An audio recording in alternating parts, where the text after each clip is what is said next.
Hey, fearless friends, it's Amy Schmidt, and I am so excited to be back on the air with a podcast for you as we fearlessly face 50 and beyond. And we also face all of those F words.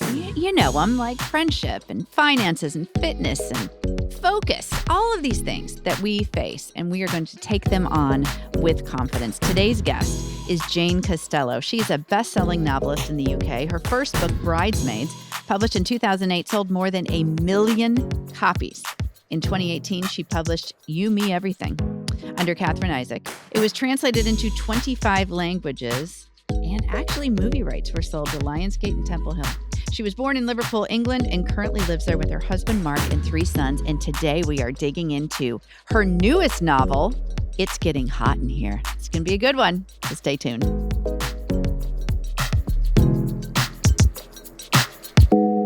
Hey, fearless friends. Well, as you heard in the intro, I'm excited about this interview today. I mean, one, I love authors. I love them. And I always like to hear a little bit about the story behind the book, behind the brand. So Jane Costello, welcome to the show. And I have here, for those that are watching, you can see a cover of this. It's Getting Hot in Here. And it is just, I love it. I love it. And if you are listening with your earbuds in, I will have links for where you can order this book. So today we're chatting with the author, and welcome. Oh, thank you for having me. Yeah, I mean, we kind of did this last minute. We were like, all right, we're going to do this because Jane's about to go on her tour, and she's going all over the U.S. So how fun is that? Oh, I'm so excited. You know, I've been writing for 20 years. I've written 15 novels, and, you know, they've been in lots of other countries in the world, and, you know, they're translated into lots of languages and things, but this is the first time I've toured in North America. So I am super excited. I love that. I love that. So let's It's only talk about. taken me 20 years to get here. I was going to say 20 years. I mean, you're 35. I mean, starting at 15 was really. I wish. I know. I think it's amazing. So writing for me is very therapeutic. It's very like when I'm having a really bad day, I think my 3 grown kids and my husband would say, "Mom, just go write something. Like, just go journal, go write something, and then come back into the room because you're going to be in a lot better mood." Is it like that for you? No, it isn't. I'll be honest with you. It really isn't. I think the difference is, actually, that's not true. It can be. It absolutely can be. But there's a difference. When you start sort of writing for a living, you have deadlines. You know, you have other you're juggling a few things. And I think the more books you write, the higher you set the bar, definitely. Mm-hmm. So you're always sort of pushing yourself. And I think the most enjoyable book to write is your first one, because there's no expectations, you know, doesn't matter if it doesn't work. Whereas with the ones that come afterwards, you know, you want it to be better than the last one. You know, you want to be constantly improving. And, you know, some books, I've had it all ways, to be honest. I've had some books that have just flown and it's been the most lovely, wonderful experience writing it. And I've had other books that have been incredibly like knitting with spaghetti. You know, you've got plot points that just, you know, are really difficult to work through. And the fact is, you want to make your book as good as possible. It doesn't matter how difficult it is for you. Right. You just want the reader to be reading it and thinking, this is lovely. I'm having a great time, you know. Exactly. So yeah, I've had it both ways. Totally had it both ways. I love that you're so transparent about that. Before we talk about the book, I love that. And the transparency about, you know, some days there's writer's block. It's a real thing. It's a real thing. Yeah, do you know, I never tend to get actual writers, but I'm never short of ideas. If anything, I have too many ideas. What are you doing? Jotting them down on sticky notes or something? Oh, thank God for notes on my iPhone is like, you don't even want to see it. I love it. Mine could be a book. It's exactly. It's crazy. They're brilliant. It's crazy. But before then, it was always I'd carry a notebook around with me, you know, the old-fashioned way. but yeah, I come up with so many ideas in the middle of the night or whatever. And so no, it's never writer's block. It's just trying to make the ideas that you've got make sense, Yeah. and make sense in a way that fits in with what you've written before, and that is going to really kind of push the right buttons with when a reader is turning the pages. That's what I'm going for every time. I want readers to absolutely adore spending time with my characters. Right. And so you got to, it doesn't just happen. You've got to put a lot of thought into it. And There's yeah, nothing so better than a good book when you just get lost in it. And there is something about that when you just get lost in it. You're lost in the characters. You just something totally. resonates in such a way, and just yeah, I love that. I love that. So Yeah. if we were to ask, friends of Jane's at 10 and 12 years old back in like middle school days, did they think you'd be a writer? That's interesting. I never myself ever thought I would go on to be a writer, for the simple reason. I mean, I loved writing stories. I wrote stories about little animals and, all kinds of cute things that kids do. But I never, ever, it never occurred to me I could be a writer. Nobody in my family had been to university. I didn't come from a family that, had people published, or, I just thought, to me, it felt, even when I was sort of in my 20s, as fanciful an idea as saying, oh, well, I want to be a rock star, or, it was the kind of thing. Being an author just wasn't really, something that happened to Right. people like me. And I think I sort of made the assumption that, even though I loved books, I loved reading, I was always a big bookworm, I kind of made the assumption that you were just born a writer, and it was something that happened to you, rather than something you could work on or learn Right. and become really good at, simply through through sheer hard graft and channeling your imagination. Yep. And it was only when I was on maternity leave that I actually cracked it, really, which was 20 years ago. Wow. Um, Isn't that amazing? and I love that. yeah, well, Tenacity, it is. It's resilience. Yeah. yeah, exactly. Well, and before then, honestly, I tried multiple times to write books, and I'd sort of, I'd managed to do a chapter and then think, God, where's it going now? And was thoroughly unimpressed with what I'd created, and thought, well, this isn't not as good as anything I'm reading. So I'd given up on multiple occasions, but then just kept trying and kept trying, and yeah, it finally happened when I was on maternity leave with my first baby. And that kind of, I don't even know how I did it now, because I mean, it's not that Right. easy when you've got a newborn in the house, is it? But actually, I just spent like an hour or two when he was going down for his naps.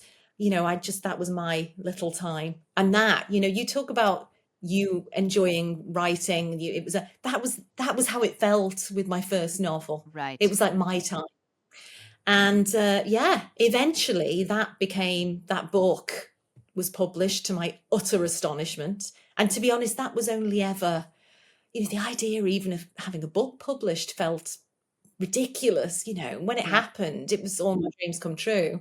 And it went on to become a big bestseller in the UK and various other countries in the world. All of that massively surpassed my Isn't expectations, that and amazing? continues to do so. So I think that's and that was amazing. That gave me 15 goosebumps. years Just that story. You committed to it, ago. and we're all works in progress. I talk about the fact that, we have to embrace lifetime learning. We have to embrace being a Yes. novice again. And, just dedicate that little bit of time when your son was napping, put pen to paper, fingers to keyboard, whatever it is that works for you. And it happened. And I think that's amazing. I Yes. love your transparency. I think it's fabulous. Let's talk about this book. It's getting hot in here. I mean, the cover alone. And I just think it's awesome. So take me to that moment. I want to go back to that minute, that moment in time when you said, this is what I'm going to write. And this is how the title came to be, how the whole story, how Yeah. everything. I want to hear it. Okay.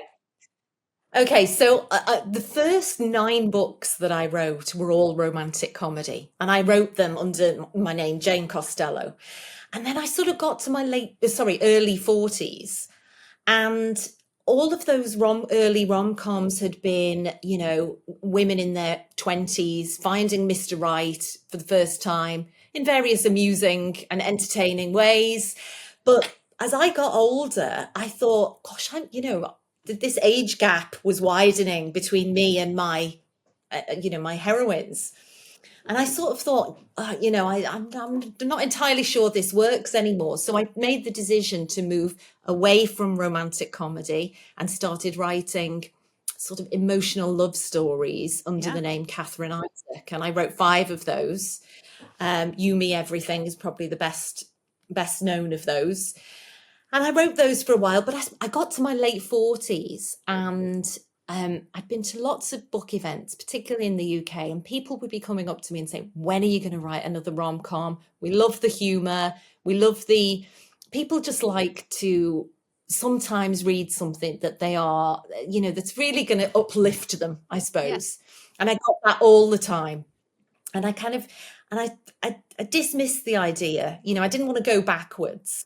And then I sort of found myself kicking around and thinking, I would really love to read a funny, smart, entertaining rom-com that featured a woman, not who was, 20, 30 years younger than me, but actually my age, which, late 40s, who's going through all the things that I was going through at the time, perimenopause, raising teenagers. Lisa, who is the main character in It's Getting Hot in Here, she's twice divorced. So I haven't been divorced twice, but I have been once. So I know what it's like to be a single mom. She's got this massive juggle on her hands of, she's working, she's got all this stuff going on with the kids, she's trying to do her bit for the PTA, all of that. Everything. It's just relatable. Check. Yeah, she's got this to-do list that is 5 miles long, and that I just thought, I need to. I'm the one to write this book. I'd written all these rom-coms, but now I've hit this age, and I want to write a rom-com that is for me. And I think of all the books I've ever written, this was, we talked about some of them being really difficult. This was just an absolute joy to write from beginning to end. I love it. It was so enjoyable. Just so much material in being, in your late 40s. Yeah. It was so much fun. And and the result is It's Getting Hot in Here, which is about, like I say, 47-year-old mom of 2. She's twice divorced. She's got this messy past. She's juggling all these, and basically she has, when we meet her at the start of the book, she's supporting her best friend through breast cancer treatment. And into her best friend's job at work, this guy called Zach Russo has swept in and basically caused some long forgotten stirrings that she assumed she was well past, and was more than happy to see the back of. But it just opens up this whole new chapter in her life. And it was just enormous fun to write. Yeah, that's so I could see it being a movie. Oh, well, that would be nice. Wouldn't that would be fabulous? Yep.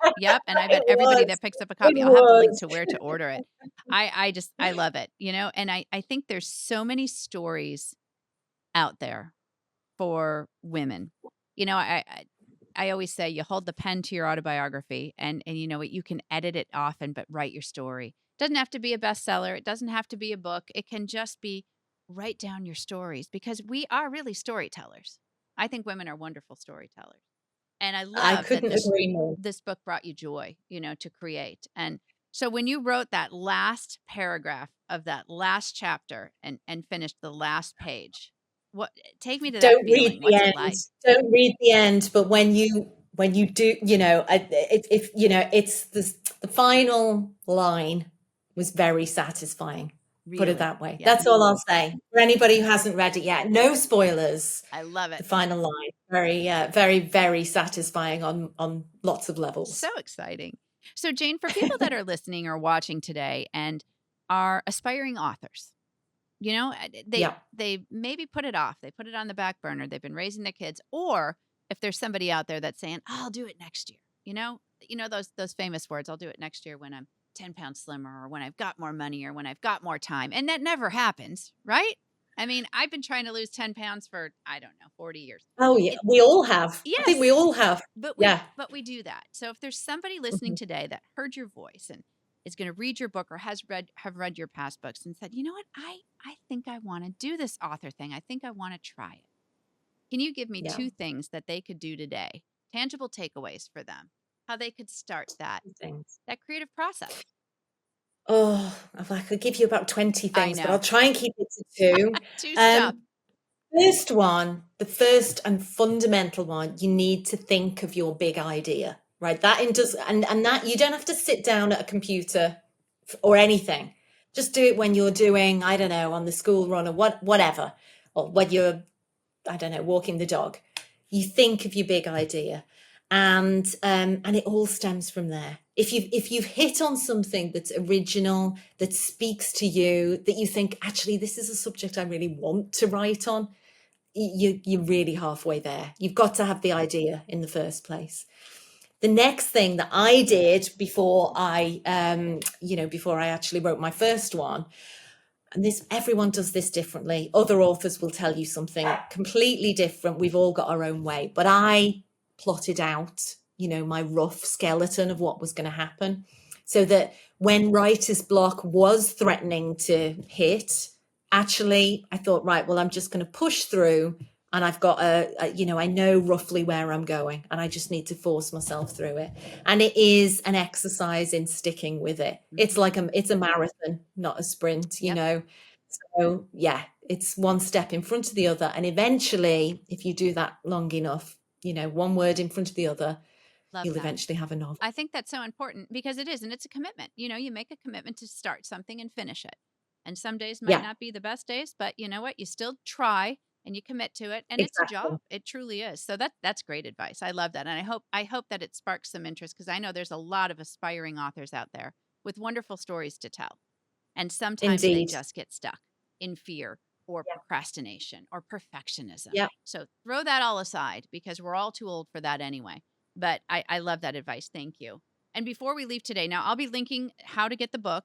I'll also link, I don't exactly know what date this will be dropping, but I will put in there your tour, especially in the US, because you're touring all over the place. And I am not far from Tampa right now. So I just think we might need to Oh, connect. excellent. I'm going to have to figure that one out. Absolutely. I That love would be that. amazing. And it should be warm in Tampa, but I mean, this is kind of my I'm second. hoping so. Yeah, I'm Northeast girl and Midwest girl, and in Florida for my second, winter. And wow, it's cold today. Like it's cold.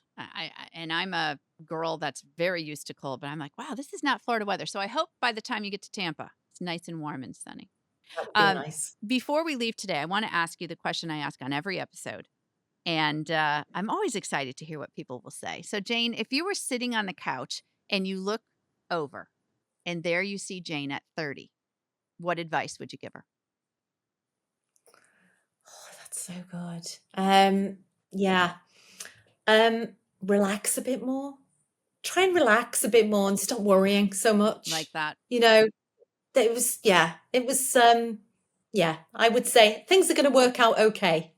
Yes. Isn't that Yeah. true? Everything's figure Yeah. outable.